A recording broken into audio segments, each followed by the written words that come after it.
Hello everyone, welcome to our YouTube channel education university. दोस्तों, जो आज का हमारा टॉपिक था, जैसे कि पिछला टॉपिक आपका चल रहा था इलेक्ट्रोफिलिक सब्स्टिट्यूशन रिएक्शन, उसी टॉपिक को हम कंटिन्यू करते हैं और आप देखते हैं उसके examples of electrophilic substitution reaction.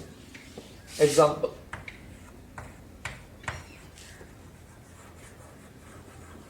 Note down कर लीजिए, ये आपके लिए बहुत ज्यादा इंपॉर्टेंट है। जो पहला हम करने जा रहे हैं वो है आपका नाइट्रेशन।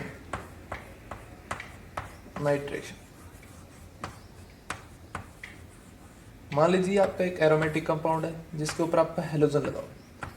तो जब आपका यहाँ पर हेलोजन लगाओ, मान लीजिए आपका क्लोरीन लगाए, तो जो आपके प्रोडक्ट आएंगे वो आएंगे ऑर्थो और पैरा पोजीशन पे। सिर्फ ऑर्थो और पैरा पोजीशन है जो आपकी एक्टिवेटेड होगी, और जो आपका पैरा पोजीशन का प्रोडक्ट आएगा वही प्रोडक्ट आपका मेजर प्रोडक्ट होगा ऑलवेज,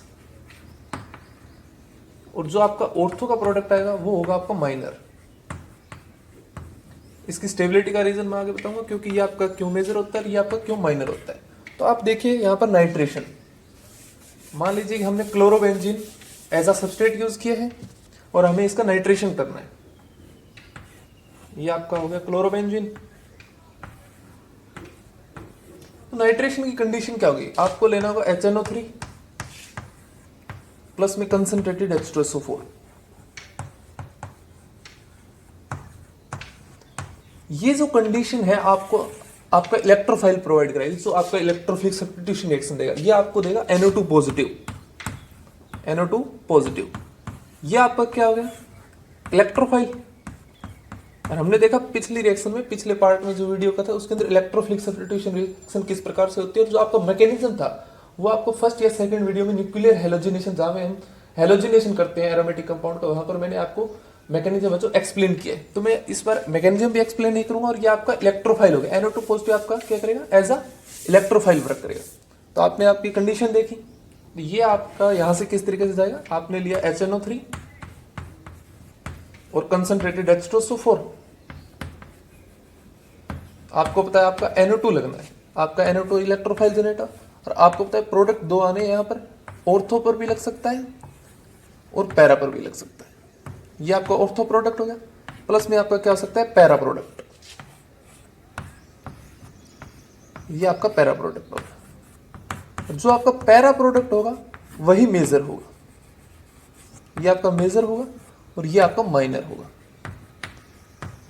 क्योंकि यार यहाँ पर जो इलेक्ट्रॉन डेंसिटी है और यहाँ पर भी इलेक्ट्रॉन डेंसिटी है वो एक दूसरे को रिपेल करेंगे, इसलिए ये जो ऑर्थो प्रोडक्ट है ये स्टेबल नहीं है यहाँ पर। लेकिन जो आपका पैरा प्रोडक्ट है वो आपका मेजर प्रोडक्ट होगा, क्योंकि यहाँ पर जो ये एक दूसरे से 180 डिग्री दूर दूर है, सबसे ज्यादा लार्जेस्ट डिस्टेंस पे है। जो आपकी पैराक्यूनॉइड फॉर्म होती है वो ऑलवेज स्टेबल होती है, तो इसलिए आपकी जो पैराक्यूनॉइड फॉर्म है ये मेजर बनेगी और स्टेबल भी होगी।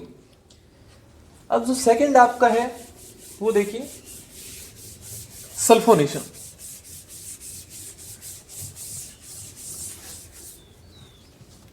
सल्फोनेशन,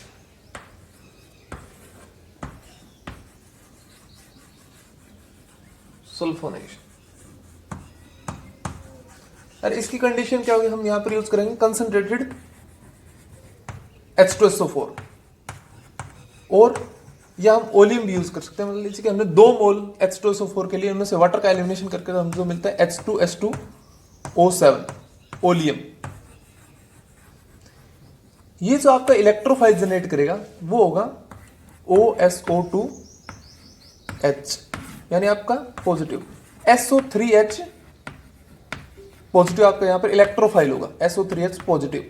ये आपका इलेक्ट्रोफाइल वर्क है, ये आपकी कंडीशन है। आप हर रिएक्शन की सल्फोनेशन होगा, नाइट्रेशन होगा, अल्काइनेशन, इनकी कंडीशन को नोट कर लीजिए। यहाँ पर कंडीशन इंपॉर्टेंट है, ये रिएक्शन आगे भी आपके चैप्टर्स में यूज होती रहेगी।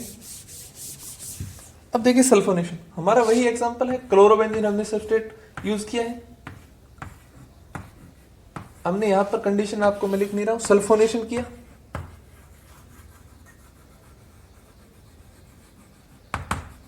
सल्फोनेशन के बाद में आपको पता है आपके 2 प्रोडक्ट है, ऑर्थो और पैरा। ये आपके आइसोमर्स मिलते हैं। ऑर्थो पे लग जाएगा आपका OSO2H। आप देख रहे हैं यहां पर ऑक्सीजन से ऐड हो रहा है, और प्लस में आपका पैरा प्रोडक्ट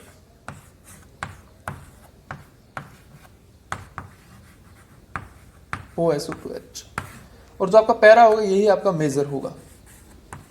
क्योंकि ये ज्यादा स्टेबल है, मोर स्टेबल, मोर स्टेबल।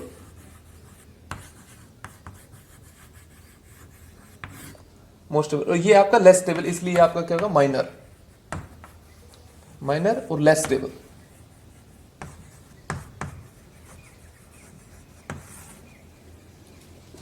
अब देखिए आप हेलोजिनेशन, थर्ड जो टाइप आपका एग्जांपल्स का वो है हेलोजिनेशन।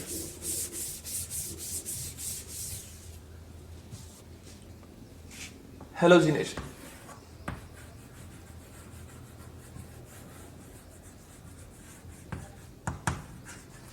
हेलोजिनेशन में हम क्या करते हैं, कोई भी X2 हेलोजन लेते हैं और प्लस में अनहाइड्रस AlCl3।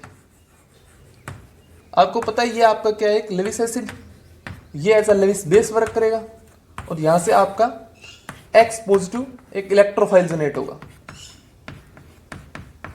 तो मान लीजिए हम कर रहे हैं क्लोरीनेशन, हेलोजिनेशन में ही क्लोरीनेशन, ये आपका हो गया क्लोरोबेंजीन, आपने इसका रिएक्शन करा दिया Cl2 और अनहाइड्रस AlCl3। तो आपको पता है कि बेंजीन के ऊपर क्लोरीन लगता है और आपके दो प्रोडक्ट आएंगे, एक तो ऑर्थो प्रोडक्ट जो कि अनस्टेबल है क्योंकि यहां पर इसके लोन पेयर हैं और यहां पर इस क्लोरीन के लोन पेयर हैं, और लोन पेयर यहां पर रिपल करेंगे, तो ये लेस स्टेबल है, तो ये आपका माइनर प्रोडक्ट होगा। और प्लस में जो आपका पैरा प्रोडक्ट होगा, जो पैरा फॉर्म होगी, इसमें आपको पता है आपके क्लोरीन लार्जर डिस्टेंस पे दूर दूर है, तो ये प्रोडक्ट आपका क्या होगा, स्टेबल होगा और मेजर होगा, और मेजर। सिमिलरली यार हम कर सकते हैं आपका एल्काइलेशन और असाइलेशन, ये रिएक्शन भी आपकी बहुत ज्यादा इंपॉर्टेंट रहेगी। मैं ये रिएक्शन आपको फास्ट करा रहा हूं कि इतने ज्यादा कोई डिफिकल्ट रिएक्शंस नहीं है, ये आपको इजीली समझ आ जाएगी। आपको सिर्फ इनमें देखना क्या है कि आपका इलेक्ट्रोफाइल क्या होने कंडीशन के अकॉर्डिंग।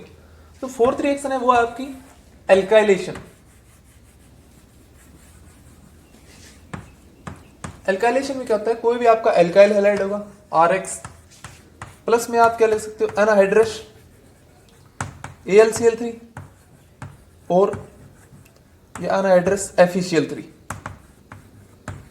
और यहां से जो आपकी कंडीशन के अकॉर्डिंग जनरेशन होगा वो होगा R positive as a electrophile, ये आपको इलेक्ट्रोफाइल होगा, ये आपकी बेंजीन रिंग पे और थोर पैरा पोजीशन पे ऐड हो जाएगा। आपका वही एग्जांपल है क्लोरोबेंजीन, आपने एल्काइलेशन की कंडीशन दी RX, R मान लीजिए यहां पर क्या हो सकता है CH3, और साथ में आपने अनहाइड्रस AlCl3 ले लिया। आपको पता है आपका R positive as electrophile work करेगा और वो ऑर्थो और पैरा पोजीशन पे सब्स्टिट्यूट होगा। आपका क्लोरीन यहां पर आपका R लग जाएगा। तो आपको अगर कोई भी एल्काइल चेन को ऐड करना हो बेंजीन रिंग पे तो आप एल्काइलेशन रिएक्शन कर सकते हो, और प्लस में आपका एक क्या होगा, पैरा प्रोडक्ट, और पैरा प्रोडक्ट ये आपका क्या होगा, मेजर, ये आपका मेजर होगा और ये आपका माइनर होगा, माइनर मेजर।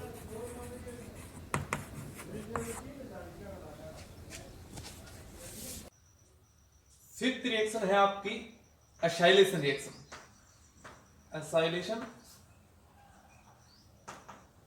रिएक्शन, एसाइलेशन की कंडीशन देखिए, आपको एसाइलेशन की कंडीशन का यहां पर आपका होता है acyl chloride RC double bond और Cl, और प्लस में आप लेते हैं अनहाइड्रस AlCl3, या ले सकते हैं आप FeCl3। तो इससे आपकी इलेक्ट्रोफाइल की जनरेशन होगी, और जो आपका इलेक्ट्रोफाइल होगा वो आपका एसाइल होगा, एसाइल ग्रुप होगा, ये आपका इलेक्ट्रोफाइल होगा, ये आपका एज इलेक्ट्रोफाइल वर्क करेगा यहाँ पर, और आपके बेंजीन रिंग के ऊपर ये एसाइल ग्रुप सब्स्टिट्यूट हो जाएगा। तो देखिए आपका एग्जांपल वही है क्लोरोबेंजीन, आपने एसाइलेशन की कंडीशन दी, आपने यहां पर RC डबल बॉन्ड और Cl, आपका कार्बन यहां पर CH3 भी हो सकता है, कोई भी कार्बन की चेन हो सकती है, और अनहाइड्रस AlCl3। आपको पता है कि आपका ये जो इतना इतना ग्रुप है ये बेंजीन रिंग के ऊपर ऑर्थो और पैरा पोजीशन पे सब्स्टिट्यूट होगा विद रिस्पेक्ट टू क्लोरीन। तो देखिए आप देख रहे हैं यहां पर आपका कीटोन की फॉर्मेशन हो गई है, देखिए कीटो ग्रुप लग गया है, ये आपका ऑर्थो प्रोडक्ट, प्लस में आपका क्या सकता है पैरा प्रोडक्ट, और जो पैरा होगा वही प्यारा भी होगा और मेजर भी होगा आपका। तो देखिए ये हो गया आपका पैरा प्रोडक्ट, और ये आपका पैरा प्यारा और मेजर। तो पैरा बहुत ज्यादा प्यारा होता है इसलिए ही मेजर होता है, और ये आपका माइनर प्रोडक्ट पैरा स्टेबल भी है। तो अब देखिए आपका एक बहुत ज्यादा इंपॉर्टेंट पॉइंट कि आप जितनी भी रिएक्शन करा रहे हो इनके अंदर आपका इलेक्ट्रोफाइल ऐड हो रहा है बेंजीन रिंग पे, तो आप चाहेंगे कि बेंजीन रिंग पे इलेक्ट्रॉन डेंसिटी ज्यादा हो। बेंजीन रिंग पे आपकी क्या चाहिए, इलेक्ट्रॉन डेंसिटी ज्यादा। तो आपका जो यहां पर ग्रुप लगा हुआ है, कोई भी ग्रुप है, अगर ये इलेक्ट्रॉन रिलीजिंग ग्रुप है, इलेक्ट्रॉन रिलीजिंग ग्रुप है, तो ये अपनी ऑर्थो और पैरा पोजीशन पे इलेक्ट्रोफिलिक सब्स्टिट्यूशन को ज्यादा प्रेफर करेगा। तो ये बात लॉकडाउन कर लीजिए, अरे लॉकडाउन नहीं बोला है, नोट डाउन कर लीजिए, लॉकडाउन तो लगा ही रखा है सरकार ने। तो जो आपका इलेक्ट्रॉन रिलीजिंग ग्रुप होगा बेंजीन रिंग पे, वो प्रेफर करेगा, prefer electrophilic substitution reaction, electrophilic substitution reaction, substitution reaction. Next जो आपका टॉपिक है वो है reactions with metal, reactions with metal.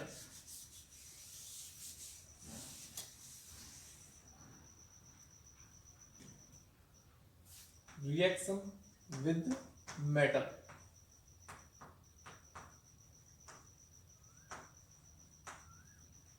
ये आपका बहुत ही खूबसूरत और प्यारा सा टॉपिक है, और बहुत स्मॉल सा भी टॉपिक है, लिटिल बिट।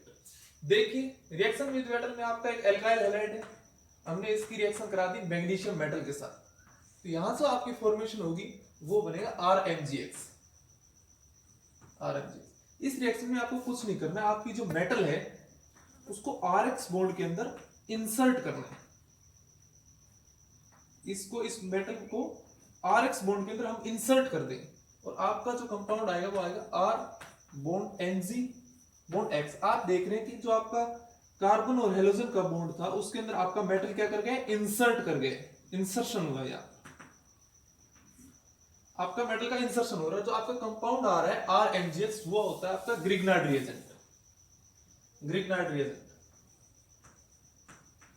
Grignard reagent. इस रिएक्शन की खूबसूरत बात क्या है, जो आपका अब R पे यहां पर Mg लगा है, यहां पर आपका Mg के ऊपर X है, आपका यहां पर कार्बन सेंटर है वो नेगेटिव होगा, और जो आपका मेटल सेंटर है वो पॉजिटिव होगा, क्योंकि जो मेटल की इलेक्ट्रोनेगेटिविटी ऑफ मेटल वो लेस होती है कार्बन की इलेक्ट्रोनेगेटिविटी से। कार्बन है वो, कार्बन सेंटर आपका मोर इलेक्ट्रोनेगेटिव होगा एज कंपेयर टू मेटल। तो इसलिए जो पहले हम देख रहे थे आपके हेलो एल्केन्स थे RX, उसके अंदर आपका हेलोजन एटम था वो मोर इलेक्ट्रोनेगेटिव था as compare to carbon atom. तो इलेक्ट्रोनेगेटिविटी कार्बन की होती है, उससे ज्यादा इलेक्ट्रोनेगेटिविटी किसकी होती है, हेलोजन की। तो इसलिए आपका हेलोजन सेंटर था पार्शियल नेगेटिव, ये था आपका पार्शियल पॉजिटिव। अब देख रहे हैं आपका पोलैरिटी क्या हो गई है, रिवर्स। तो इसलिए बहुत ब्यूटीफुल कंसेप्ट है यहाँ पर रिवर्सल ऑफ पोलैरिटी का। देखिए आपका एल्काइल हैलाइड मान लीजिए कार्बन सेंटर है, इसके आपका हेलोजन लगा, आपका कार्बन सेंटर तो क्या होगा पॉजिटिव, हेलोजन सेंटर क्या होगा नेगेटिव। आप मान लीजिए पोलैरिटी कहाँ है, इधर है पोलैरिटी आपकी। अब कार्बन सेंटर के ऊपर आपका यहाँ पर मेटल लगे, तो मेटल क्या होगा स्लाइटली पॉजिटिव, और कार्बन सेंटर क्या होगा स्लाइटली नेगेटिव। तब पोलैरिटी कहाँ पर है, polarity negative to positive to negative है। तो अब यहाँ पर आपकी पोलैरिटी की डायरेक्शन है, तो देखिए इस डायरेक्शन में पोलैरिटी थी पहले, अब आपका पोलैरिटी की डायरेक्शन रिवर्स हो गई, तो reversal of polarity, reversal of polarity, ये बहुत ही इंपॉर्टेंट पॉइंट है। तो अब आपका carbon center as a nucleophile work करेगा, वर्क एज न्यूक्लियोफाइल, न्यूक्लियोफाइल। और यहां पर आपका कार्बन सेंटर है वो वर्क एज कर रहा था इलेक्ट्रोफाइल। तो देख रहे हैं पूरा खेल ही पलट गया है यहाँ पर, वर्क एज इलेक्ट्रोफाइल। तो इसलिए ये रिएक्शन इंपॉर्टेंट है क्योंकि इनके अंदर हम कार्बन सेंटर को एज अ न्यूक्लियोफाइल ट्रीट करेंगे, और ये आपको अलग आगे फर्दर इंपॉर्टेंट रिएक्शंस देगा। अब आपको एक कंपाउंड दिया है जिसके अंदर आपके दो हैलोजन एटम, मान लीजिए इधर आयोडीन लगा हुआ है और इधर आपका क्लोरीन लगा हुआ है, और मैं बोलता हूं आपकी रिएक्शन करा दीजिए इसकी Mg के साथ, अब आपको पता है आपका मेटल करना तो इंसर्ट है किस बॉन्ड में, कार्बन और हेलोजन के बॉन्ड में इंसर्ट करेगा, लेकिन आपके यहाँ पर कार्बन और हेलोजन के तो दो बॉन्ड है, एक तो Ci के साथ है और एक Cl के साथ है। तो आपको ये सोचना है कि कौन से मेटल बॉन्ड में इंसर्ट करेगा, कार्बन और हेलोजन के बॉन्ड में इंसर्ट करेगा। तो आपको देखना है कि आपका यार इंसर्शन होगा, हम किसी चीज के अंदर इंसर्शन कराते हैं तो अगर वीक चीज है तो हम उसके अंदर इजीली इंसर्ट कर सकते हैं। तो जो बॉन्ड आपका वीक होगा, वीक बॉन्ड में ये इंसर्ट करेगा। तो ये बॉन्ड आपको पता है कार्बन और आयोडीन का बॉन्ड क्या होता है, weak as compare to carbon और Cl का बॉन्ड, ये होता है आपका स्ट्रॉन्ग। तो आपका हेलोजन है इस बॉन्ड में इंसर्ट करेगा और आपकी जो रिएक्शन के ऊपर यहाँ पर क्लोरीन लगा होता है, यहाँ पर MgI, और ये आपका कार्बन का नेगेटिव सेंटर वर्क करेगा, ये पॉजिटिव सेंटर वर्क करेगा यहाँ पर। तो ये है आपकी मेटल इंसर्शन रिएक्शन।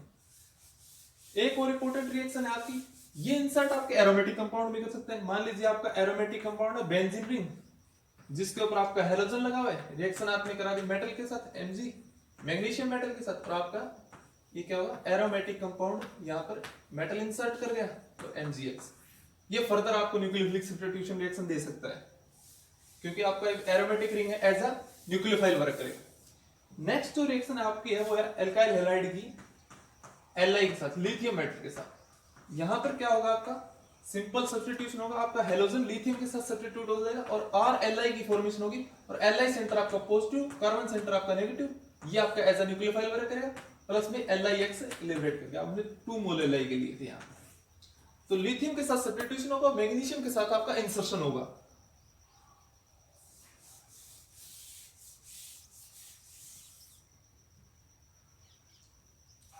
तो अब देखिए आपका क्या है, प्रॉपर्टीज। नेक्स्ट टॉपिक है प्रॉपर्टीज। प्रॉपर्टीज में जो मेनली हम डिस्कस करते हैं यहां पर आपकी वो दो ही प्रॉपर्टीज है, melting and boiling point. Melting point और बॉइलिंग पॉइंट, जो आपका मेनली डिस्कशन इनका होता है। और एक आपकी जो प्रॉपर्टी है वो है डाइपोल मोमेंट।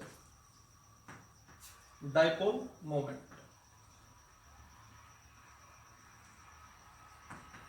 Dipole moment. तो आप देखिए प्रॉपर्टी आपकी मेल्टिंग पॉइंट और बॉइलिंग पॉइंट। आपको पहले तो पता होना चाहिए मेल्टिंग क्या होता है। कोई भी चीज आपकी सॉलिड फॉर्म में है, वो अगर लिक्विड फॉर्म में जाती है तो वो चीज होती है मेल्ट। सॉलिड से लिक्विड जाना क्या होता है आपका, मेल्टिंग। मेल्टिंग पॉइंट होगा यहाँ पर। अगर आपकी कोई चीज लिक्विड से वेपर जा रही है, वेपर फेज में जा रही है, तो यहां पर क्या होगा, बॉइलिंग पॉइंट। तो मेल्टिंग और बॉइलिंग पॉइंट किस बात पे डिपेंड करते हैं, तो देखिए आपको बताना चाहिए। पहले था आपका हाइड्रोकार्बन CH4 मीथेन, इसके अंदर आपने एक हेलोजन एटम को रिप्लेस कर दिया CH3X। तो आपको पता है कि हाइड्रोजन किससे रिप्लेस हो रहा है, हेलोजन से। तो आपको पता है कि हाइड्रोजन का मोलिकुलर मास कम होता है, यहाँ पर जो हेलोजन आ रहा है उसका मोलिकुलर मास ज्यादा होता है। तो आपका पता है कि इससे इसका मोलिकुलर मास क्या है, ज्यादा। इस कंपाउंड का जो हेलोजन कंपाउंड यहाँ पे हेलो एल्केन है, उसका मोलिकुलर मास क्या है, ज्यादा है। ये मोलिकुलर मास का ऑर्डर हो गया। तो आपको पता है जिस कंपाउंड का जितना ज्यादा मोलिकुलर मास होगा उसके अंदर उतनी ही ज्यादा इंटरमोलिकुलर फोर्सेस ऑफ अट्रैक्शन ज्यादा होगी। तो जो आपकी इंटरमोलिकुलर फोर्सेस ऑफ अट्रैक्शन होती है,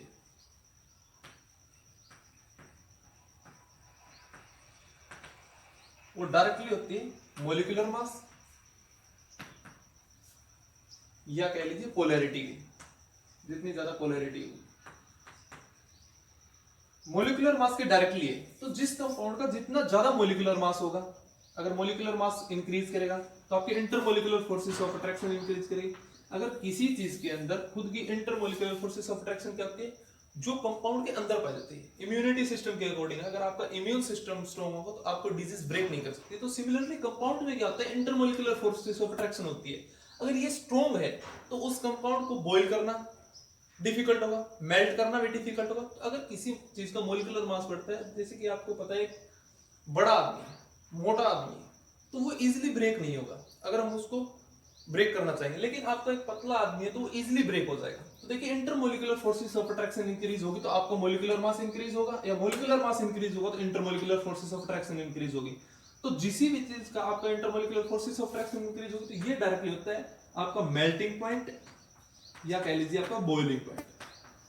तो जैसे ही आपका intermolecular forces of attraction increase हुई, melting point boiling point increase हुई, मॉलिक्यूलर मास इंक्रीज हुआ, melting point boiling point increase हुई। तो ये फंडा आप नोट डाउन कर लीजिए कि जब भी आपको ऐसे क्वेश्चन डिस्कस कर रहे हो तो वहां पर आपको डायरेक्टली और इनवर्सली प्रोपोर्शनल का कंसेप्ट आना चाहिए। एक पॉइंट, अब मैं इनको पॉइंट में डिस्कस कर देता हूं कि किन बातों पर डिपेंड करेगा आपको मेल्टिंग पॉइंट और बॉइलिंग पॉइंट। तो आपको ने देखा पहला पॉइंट क्या है, मेल्टिंग पॉइंट और बॉइलिंग पॉइंट। डायरेक्टली आपका मोलिकुलर मास नहीं, मोलिकुलर मास। तो फॉर एग्जांपल आपने लिया CH4 CH3Cl CH3F CH3Br और CH3I। तो आपको पता है कि सबसे ज्यादा मोलिकुलर मास किसका है, सबसे ज्यादा आयोडीन का है। इस केस में ये आएगा 1 नंबर पे। फिर किसका मास होता है सबसे ज्यादा, ब्रोमीन का, ये आएगा 2 नंबर पे। फिर किसका मास होता है क्लोरीन का, ये आएगा 3 नंबर पे। फिर किसका होता है फ्लोरीन का, ये आएगा 4 नंबर पे। और आपका मीथेन एट लास्ट 5 नंबर पे। ये आपका ऑर्डर हुआ, 1 नंबर सबसे आगे, फिर 2 नंबर, फिर 3 नंबर, फिर 4 नंबर और फिर एट लास्ट 5। ये आपका मेल्टिंग पॉइंट और बॉइलिंग पॉइंट का ऑर्डर होगा अकॉर्डिंग टू मोलिकुलर मास। या कह लीजिए कि जैसे ही आपका हेलोजन एटम का साइज इंक्रीज होगा, या डायरेक्टली कह लीजिए हेलोजन एटम के साइज के, हेलोजन एटम साइज, जैसे आपका हेलोजन एटम का साइज इंक्रीज होगा तो यहां पर मॉलिक्यूल का मेल्टिंग पॉइंट और बॉइलिंग पॉइंट इंक्रीज होगा कंपाउंड का आपका। सेकंड है, अगर यार आपका हेलोजन एटम सेम ही रहे, अगर कार्बन की चेन में डिफरेंस आए तो क्या होगा। मान लीजिए कि आपका फिक्स है, कार्बन की चेन पहले एक ये थी, आपका हेलोजन लगा हुआ था X, फिर कार्बन की चेन 2 की कर दी, हेलोजन लगा, कार्बन की चेन 3 की कर दी, अब हेलोजन लगा हुआ है। तो आप देख रहे हैं कि आपका कार्बन की चेन की लेंथ इंक्रीज हो रही है तो मोलिकुलर वेट भी इंक्रीज हो रहा है। तो अगर आपका melting point boiling point, third जो सेकंड पॉइंट है मेल्टिंग और बॉइलिंग पॉइंट आपका, वो डायरेक्टली है किसके, कार्बन की चेन लेंथ की, चेन लेंथ। लेकिन जो चेन लेंथ है आपकी वो लीनियरली इंक्रीज होनी चाहिए, लीनियरली इंक्रीज, लीनियरली इंक्रीज मतलब स्ट्रेट चेन इंक्रीज होनी चाहिए, ब्रांचिंग इंक्रीज नहीं होनी चाहिए। तो आपका मेल्टिंग पॉइंट किसका सबसे ज्यादा था, इसका, फिर इसका, ये आपका ऑर्डर रहेगा। और जो नेक्स्ट है आपका ब्रांचिंग, नेक्स्ट पॉइंट आपका ब्रांचिंग। मेल्टिंग और बॉइलिंग पॉइंट वो इनवर्सली प्रोपोर्शनल होते हैं ब्रांचिंग के। मेल्टिंग पॉइंट और जो आपका बॉइलिंग पॉइंट है वो इनवर्सली प्रोपोर्शनल होते हैं किसके, ब्रांचिंग के। जैसे ही आपकी ब्रांचिंग इंक्रीज होगी आपका melting point boiling point decrease होगा। इसके पीछे रीजन है यार, आपका कोई चीज सफेरिकल हो रही है, जैसे आपकी ब्रांचिंग इंक्रीज होगी तो सफेरिकल होगी। जैसे आपने पहले लीनियर चेन लिया था 2 कार्बन का, अब आपने क्या किया, एक ब्रांचिंग और बढ़ा दी, फिर आपने क्या किया, टर्सरी कर दिया और ब्रांचिंग बढ़ा दी। तो आप देख रहे हैं जैसे जैसे ब्रांचिंग इंक्रीज होगी चीज सफेरिकल होती जाएगी, तो उसका जो सरफेस है, मान लीजिए इसके साथ कॉन्टेक्ट है, जो सरफेस एरिया है वो डिक्रीज होगा। जितना ज्यादा सरफेस एरिया होता है उतना ही हमारा बॉन्डिंग पॉइंट और बॉइलिंग पॉइंट ज्यादा होता है अकॉर्डिंग टू थर्मोडायनेमिक्स। लेकिन जैसे ही आपका चीज सफेरिकल होगी तो कॉन्टेक्ट, तो सरफेस एरिया वो डिक्रीज होगा और आपका मेल्टिंग बॉइलिंग पॉइंट डिक्रीज होगा। तो आप ब्रांचिंग के केस में जितनी ज्यादा ब्रांचिंग होगी आपका मेल्टिंग पॉइंट और बॉइलिंग पॉइंट डिक्रीज हो जाएगा यहाँ पर। तो एग्जांपल देखिए, एक आपका ये केस है, कार्बन सेंटर आपके 4 ही हैं और आपका यहाँ पर हेलोजन लगा हुआ है। एक आपका कार्बन सेंटर अब भी उतने ही है, अब हेलोजन लगा हुआ है। एक आपका ये केस है, इस हेलोजन को यहाँ पर ऐड करिए और ये कार्बन की चेन है। तो आपको पता है ये क्या है, प्राइमरी, ये आपका क्या है, सेकेंडरी, और ये आपका क्या है, टर्सरी। तो सबसे ज्यादा ब्रांचिंग किस में होती है, टर्सरी में। ये आपका एट लास्ट आएगा, सबसे ज्यादा बॉइलिंग पॉइंट इसका, सबसे फिर सेकंड नंबर पे इसका। तो सबसे ज्यादा बॉइलिंग पॉइंट किसका होगा, 1 डिग्री, फिर किसका होगा 2 डिग्री, फिर किसका होगा 3 डिग्री। ये आपका बॉइलिंग पॉइंट का ऑर्डर रहेगा यहाँ पर, या मेल्टिंग पॉइंट का ऑर्डर रहेगा। अब हम डिस्कस करते हैं हेलो एरिन्स में किस प्रकार होगा कमेंट। आपका हेलो एरिन्स में क्या होगा, आपका हेलोजन एटम यहाँ पर लगा हुआ है, तो जैसे ही हेलोजन एटम का साइज इंक्रीज होगा तो आपका मेल्टिंग पॉइंट इंक्रीज होगा। तो यहाँ पर आयोडीन के केस में सबसे ज्यादा मेल्टिंग पॉइंट होगा, फिर ब्रोमीन में, फिर क्लोरीन में, और फिर एट लास्ट आयोडीन में। अगर आपके यहाँ पर आइसोमर्स हो, मान लीजिए आपके 2 हेलोजन एटम अटैच हैं, तो आपको पता है यार आपका मास तो इंक्रीज हो ही नहीं रहा है। एक तो ऑर्थो है, एक आपका मेटा है, और एक आपका पैराफॉर्म है। तो यहां पर जो कंसेप्ट वर्क करता है वो कंसेप्ट है आपका स्टेबिलिटी का। जो चीज स्टेबल होगी वो इजीली मेल्ट नहीं होगी ना इजीली बॉईल होगी। तो सबसे ज्यादा स्टेबल आपको पता है कि आपकी पैराक्यूनेट फॉर्म होती है, तो सबसे एट लास्ट ये आपका मेल्टिंग पॉइंट होगा, इसका सबसे ज्यादा मेल्टिंग पॉइंट होगा। फिर आपको पता है कि मेटा फॉर्म में ये ज्यादा डिस्टेंस में, फिर मेटा होगा। पैरा फॉर्म में तो इजीली ही ये मेल्ट और बॉईल हो जाएगा। तो आपका ये रहेगा ऑर्डर आइसोमर्स ऑफ हेलोएरिन्स। ये था आपका मेल्टिंग पॉइंट और बॉइलिंग पॉइंट का कंसेप्ट प्रॉपर्टीज के अंदर। अब एक देख लीजिए आपका कंसेप्ट है डाइपोल मोमेंट का। देखिए आपका एल्काइल हैलाइड है, यहां पर ये पोलर है आपका, ये स्लाइटली पॉजिटिव और ये स्लाइटली नेगेटिव। तो आपका डाइपोल मोमेंट किधर होगा, ये होगा आपका डाइपोल मोमेंट। तो सबसे ज्यादा डाइपोल मोमेंट किसका होता है आपका, कि ये डायरेक्टली होता है पोलैरिटी का। डाइपोल मोमेंट है वो आपका डायरेक्टली है किसके, पोलैरिटी के। तो आपको पता है यार सबसे ज्यादा तो आपका पोलर CF होता है, क्लोरीन लगा होता है, फिर आपका CCl होता है, फिर CBr होता है और फिर CI होता है। तो आपका ऑर्डर तो ये रहना चाहिए था, लेकिन इसमें थोड़ा सा एक्सेप्शनल केस नहीं है। यहाँ पर थोड़ा सा कि क्लोरीन आगे आएगा और फ्लोरीन पीछे जाएगा। फ्लोरीन का जो साइज है वो स्मॉल है, ड्यू टू स्मॉल साइज। जो ये आपका स्मॉल साइज है फ्लोरीन का, ये इसकी पोलैरिटी के इफेक्ट को डिप्रेस कर देगा, तो इसलिए आपका क्लोरीन आगे आएगा। तो इसका ऑर्डर रहेगा डाइपोल मोमेंट का एल्काइल हैलाइड के अंदर कि आपका क्लोरीन आगे आएगा, सबसे आगे आपका क्लोरीन, फिर आपका फ्लोरीन, फिर आपका ब्रोमीन, एट लास्ट आपका आयोडीन। या due to small size, small size तो सबसे स्मॉल साइज है इसका, इसलिए सेकंड नंबर पे है। मतलब पोलैरिटी के अकॉर्डिंग तो पहले नंबर पे आना चाहिए। ये है आपका डाइपोल मोमेंट का ऑर्डर, डाइपोल मोमेंट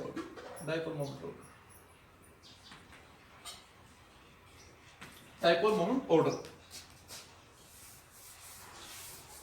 एक आप डाइपोल मोमेंट देखिए हेलोएरिन्स के अंदर, जिसमें आपके आइसोमर्स होते हैं। ये आपके आइसोमर्स हैं, यहां पर आपका हेलोजन एटम है, यहां पर भी आपका हेलोजन एटम। आपको पता है इसका डाइपोल ये होगा और इसका डाइपोल मोमेंट ये होगा। सेकंड ले लीजिए आप मेटा प्रोडक्ट,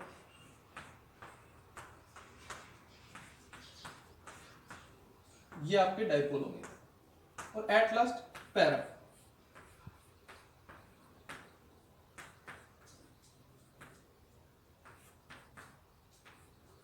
तो आप देख रहे हैं पैरा में तो ये डाइपोल मोमेंट एक दूसरे के अपोजिट है, तो इजीली ही कैंसिल कर देंगे और आपका यहाँ पर डाइपोल मोमेंट 0 होगा। अब केस रहा सबसे लास्ट, तो ये आएगा आपका, इनमें किसका ज्यादा होगा। आपको पता है कि आपका डाइपोल मोमेंट है, जो दो वेक्टर हैं डाइपोल आपके, तो वेक्टर का एडिशन होता है वो आपका, एक वेक्टर ये है, एक वेक्टर ये है आपका। जब ये वेक्टर 90 डिग्री तक जाते हैं तब तो इनका वेक्टर का एडिशन इंक्रीज होता है, और जब ये 90 को क्रॉस कर लेते हैं तो इन वेक्टर का एडिशन है वो सब्ट्रैक्शन में बदल जाता है, और आपकी जो डाइपोल मोमेंट का जो मैग्नीट्यूड है वो डिक्रीज होता है। तो यहाँ पर तो 90 से लेस एंगल, तो यहाँ पर डाइपोल मोमेंट ज्यादा होगा, और यहाँ पर आपका एंगल है वो 90 से ज्यादा है, तो यहाँ पर आपका डाइपोल मोमेंट कम होगा। तो यहाँ पर डाइपोल मोमेंट इसका सबसे ज्यादा होगा। एट लास्ट आपका पैराफॉर्म होगी, पैराफॉर्म। ये था आपका डाइपोल मोमेंट का कंसेप्ट प्रॉपर्टीज के अंदर। एट लास्ट आपका जो है वो है